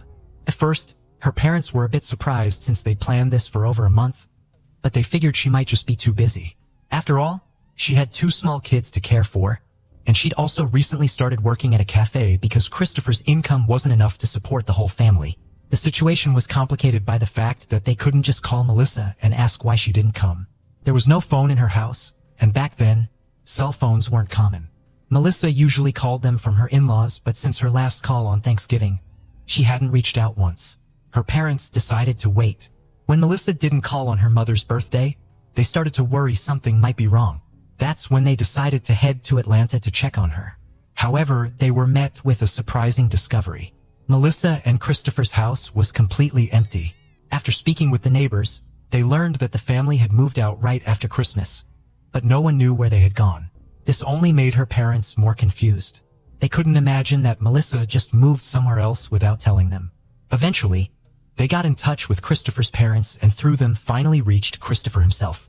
But the whole situation became even more puzzling. He claimed Melissa had left him back in December, and he hadn't seen her since. According to him, she had decided to move to California and start a new life, leaving him and their kids behind. Her parents found Christopher's story hard to believe. First off, they couldn't imagine Melissa abandoning her kids, who were only 1 and 2 years old. Plus, if she had really decided to move, they were sure she would have reached out or visited at some point, but that never happened. Despite their doubts, Christopher stuck to his story, and Melissa's parents couldn't get any more information out of him. They returned home unsure of what to do next, but determined to find their daughter. Over the next few months, they tried to track her down, reaching out to friends and relatives. But it was as if Melissa had vanished into thin air. In the spring of 1999, Melissa's mother saw a news report about Atlanta police finding a human head in a bag, soaked in bleach, in a wooded area. A few days later, they discovered 4 more bags containing other body parts. What immediately caught her attention was that the site was near Christopher's old job, and she feared the remains could belong to her daughter. However, the police later said that the head belonged to a missing man from another cold case. By early 2000, her parents finally decided to involve the police, but it didn't help much. Investigators spoke with Christopher and concluded that Melissa had likely left her family to start a new life, which is why she hadn't reached out. As a result, the police didn't pursue the case, but Melissa's parents refused to believe that she had just walked away from her old life. In fact, with each passing month, they became more convinced that something bad had happened to her, and they suspected Christopher was involved. Her parents knew the couple had been having serious problems. Christopher had physically abused Melissa several times, leading her to leave him and stay with her parents, bringing the kids along. But every time he'd apologize and talk her into coming back. This fact only made Christopher's story more suspicious. If he had done everything he could to get her back in the past, why hadn't he done anything this time? He didn't call her parents, didn't go to the police, and made no effort to stop her from leaving. Another odd detail was that, according to Christopher, Melissa hadn't taken anything with her. No clothes, no jewelry, not even her documents. It all seemed incredibly strange, but without help from the police, Melissa's parents felt powerless to do anything about it. For the next few years, but there was still no sign of Melissa. But in 2003, everything changed. And in the most shocking way, police were investigating the murder of a woman from back in 1977. The case had been cold for 26 years, but it was recently reopened. After reviewing the evidence and running a DNA test, detectives identified the killer. It was Carl Patton, Melissa's father. But that was just the beginning. Once police arrested him, Carl offered them a deal. He agreed to confess to 3 more murders in exchange for full immunity for his wife, who had helped him with the killings. As part of the deal, Melissa's mother also agreed to testify against her husband, and eventually she was granted immunity. According to their confessions, in December 1977, a woman named Mary, who was close to Carl, offered him $15,000 to kill her husband. The reason? Her husband had been cheating on her. Plus, Mary had taken out a life insurance on him and wanted to cash in. Carl agreed and brought in a friend to help carry out the murder. However, when they approached the man, his lover was with him, so they decided to kill her too. They dumped the woman's body in a river and left the man's body in his car on train tracks, hoping to make it look like an accident. A month later, Carl told his wife that his partner had apparently blabbed about the crime to his girlfriend, and now he wanted to take care of them too. Carl invited the couple to his home, killed them, and with his wife's help disposed of the bodies by throwing them into a river. She also helped him clean the crime scene and the van they had used to transport the bodies. Later, Carl confessed to a 5th murder that took place 5 years before the others. It was again Mary who had offered him money, this time to kill her first husband, and Carl agreed. As a result, Carl was charged with 5 murders, and the police immediately suspected him in Melissa's disappearance. But Carl insisted he would never harm his daughter and had nothing to do with it. Upon further investigation, detectives concluded that Carl was probably telling the truth. Initially, they had only suspected him of 1 murder, but he voluntarily confessed to 4 more. Carl claimed he deeply regretted his actions, and it was this remorse that drove him to confess. But that wasn't all. Seizing the moment, Carl decided to ask for a favor. He requested a meeting with the lead detective who had tied him to the murder and said, "You managed to catch me, so maybe you can find my daughter." The detective was intrigued by the whole situation. Here was a man who had committed 5 murders, now asking him to investigate his daughter's disappearance. It was an unusual situation, to put it lightly, and the detective agreed to look into it. He began reviewing the limited information about Melissa's disappearance and quickly noticed one specific detail: those bags of human remains found near Christopher's workplace 4 years earlier. At the time, police had assumed the remains belonged to a man, but the detective discovered that this assumption wasn't based on forensic evidence, just a guess. Given the fact that the remains were found in an advanced state of decomposition, he decided to have them re-examined and ordered a DNA test, as he already had Carl's DNA on file. The results confirmed his suspicion. The remains didn't belong to a man. They belonged to Melissa. After this breakthrough, police finally established that Melissa had been dead for several years, not missing, and her case was officially reclassified as a homicide. According to the medical examiner's report, the victim's body had been dismembered using a reciprocating electric saw. Melissa's torso was never found, which was quite odd. The police conducted multiple searches in the wooded area where the other remains were found, but still couldn't locate it. Despite this, investigators uncovered one interesting lead. They began looking deeper into Christopher and interviewed his former employer at the glass factory where he had worked until Melissa's disappearance. It turned out that Christopher had been fired around the same time for allegedly stealing an electric saw of the same type used to dismember Melissa's body. Melissa's mother also revealed to the police that Christopher had a history of physically abusing her daughter. On top of that, he had a criminal record. Another suspicious detail was that Christopher had changed his name almost immediately after Melissa's death, with no clear reason for doing so. All of this made Christopher the prime suspect in her murder, but the police had no hard evidence against him. They interviewed him multiple times, but he stuck to his original story. Although he frequently changed certain details, during one conversation, Christopher claimed Melissa had a lover and ran away with him. Later, he stated that she wanted to sell fake IDs, which explained why she hadn't contacted anyone. The police also uncovered another interesting fact. Shortly after moving from their house, Christopher left his children to live with his parents and hardly ever played a role in their lives since then. He visited them sometimes, but the children didn't even understand that he was their father. But unfortunately, none of this brought the investigators closer to an arrest because they needed some solid evidence. They obtained a warrant to search the house where Melissa had lived at the time of her death. Given that the killer had used an electric saw, detectives believe the murder likely took place in that house, and they hoped to find blood traces or other evidence. Forensic experts meticulously examined every inch of the house, taking samples from the floor and other surfaces. Unfortunately, their analysis yielded no results. The forensic technology of the time was far less advanced than it is today, leaving the detectives with no choice but to store the collected materials in the evidence warehouse, hoping that one day they might prove useful. The detectives made several more attempts to find new leads and get Christopher to talk, but each effort came up empty. The case eventually went cold again for many years. Meanwhile, Melissa's father was convicted and sentenced to 5 life terms plus 20 years in prison. It's worth noting that Mary, the woman who had paid him for 2 of the murders, had passed away in the late 80s, so she never faced any punishment for her role. Melissa's mother and her older sister continued trying to push the investigation forward on their own. They worked to keep the case in the media spotlight and stayed in regular contact with the detectives, but their efforts didn't yield any progress. This continued until 2017, and Melissa's mother never gave up hope of finding justice for her daughter. That year, she decided to attend an event where true crime enthusiasts gathered to discuss cold cases and search for new leads. One of the attendees was a crime analyst named Cheryl McCullum, and Melissa's mother decided to ask her for help. She shared the story of her daughter's disappearance and added something that immediately caught Cheryl off guard. The woman said, "My husband committed 5 murders and I helped him." Cheryl became intrigued by the case, and after the event she began to dig into it thoroughly. She spoke with Melissa's family and even kept in contact with her father, who was serving time in prison. What struck Cheryl the most was how a man who had committed 5 murders seemed more concerned that his daughter's murder would never be solved. Over the next few years, Cheryl collected all the available information on the case and came to the conclusion that the most obvious suspect was Melissa's husband, Christopher. Although there was no direct evidence against him, the overwhelming amount of circumstantial evidence left little doubt. He had a history of domestic violence against Melissa, made no effort to find her after she disappeared, and simply moved on with his life as if nothing had happened.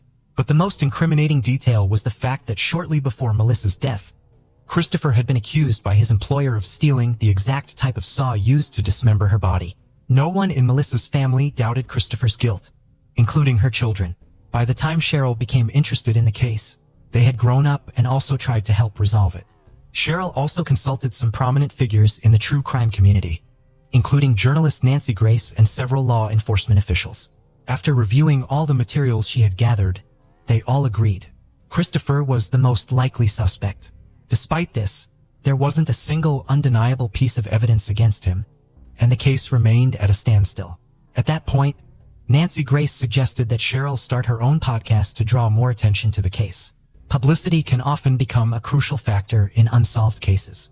It might attract new witnesses who might not realize the significance of the information they hold, potentially changing the course of the investigation. Eventually, Cheryl decided to launch the podcast, and in 2023, she released the first episode about Melissa's case. Since then, she has recorded numerous episodes featuring the victim's mother and other relatives. Cheryl presented all the information she had gathered over the years, yet there was still no progress in the case. This continued until April 2024, when the long-awaited breakthrough in the case finally happened. After she published another episode, a witness reached out to Cheryl, stating that he had stumbled upon the podcast and might have valuable information. This individual shared that just before Melissa's disappearance, he witnessed a serious argument between her and Christopher. The details of his account remain unknown, as it all took place only a few months prior. Detectives chose not to disclose this information for the sake of the investigation. According to some sources, it seems that during this argument, Christopher allegedly threatened Melissa and Cheryl passed his story on to the police. This became a turning point, prompting investigators to reopen the case. Over the next 3 months, police reviewed the case materials, interviewed everyone involved, and examined the evidence using modern technology. Experts analyzed the bags containing the remains, along with various samples from Christopher and Melissa's home, where the murder apparently took place. In August 2024, investigators held a press conference to announce that, 25 years after Melissa's death, her husband had finally been arrested. As with the witness testimony, police did not disclose specific details about the evidence they discovered during the renewed investigation. Some sources suggest that modern analysis tools may have uncovered DNA traces or other substantial evidence confirming Christopher's involvement in the murder. The reason detectives are withholding details is fairly standard. The more information is available before the trial, the greater the chances that the defense can use it to their advantage and find ways to challenge the evidence. Currently, Christopher is in jail awaiting trial, and a preliminary hearing where he will plead either guilty or not guilty has yet to take place. Melissa's relatives have little doubt that he will evade justice, and neither do the investigators. It seems they have indeed uncovered serious evidence that will be extremely difficult to dispute. At this moment, the case is drawing closer to its conclusion, though it has taken nearly 26 years. Melissa's story has spread across the country as its details are truly astonishing. Police were able to confirm that the victim was no longer alive only because her father had been arrested for 5 murders and asked investigators for help.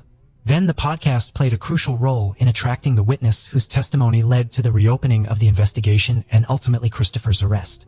As for Melissa's children, they also believe in their father's guilt and hope that justice will prevail soon. Besides waiting for a guilty verdict, they want to learn the full truth and Christopher's motives. But that will only be possible if he confesses.